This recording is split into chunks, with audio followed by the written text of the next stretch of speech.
اور یہ شکوہ ہے اہل ایمان سے، مومنوں سے، کہ وہ زبان جو میرے اور آپ کے پیارے پیغمبر جناب محمد الرسول اللہ صلی اللہ علیہ وسلم کی ہے، ہم اسے نہ سیکھ پائے، ہم اسے نہ پڑھ پائے، کائنات کے سارے علوم، کائنات کی ساری ڈگریاں، سارے علم پڑھ لیے، رٹے لگا لیے، کھنگال لیے، بیٹیوں کو، بیٹوں کو، بچوں کو پڑھا دیے، ڈگریاں دلوا دی، اگر نہیں دیا کچھ تو عربی زبان کے حوالے سے بالکل کورے کاغذ ہے۔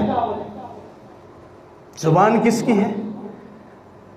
جناب محمد الرسول اللہ صلی اللہ علیہ وسلم۔ ہمارا دین کس زبان میں ہے؟ عربی زبان۔ اللہ کا پیغام، رب رحمان کا قرآن عربی میں۔ میں یہ نہیں کہتا کہ آپ سارے کام کاج چھوڑ کے صرف عربی سیکھنے پر لگ جائیں، لیکن نہیں،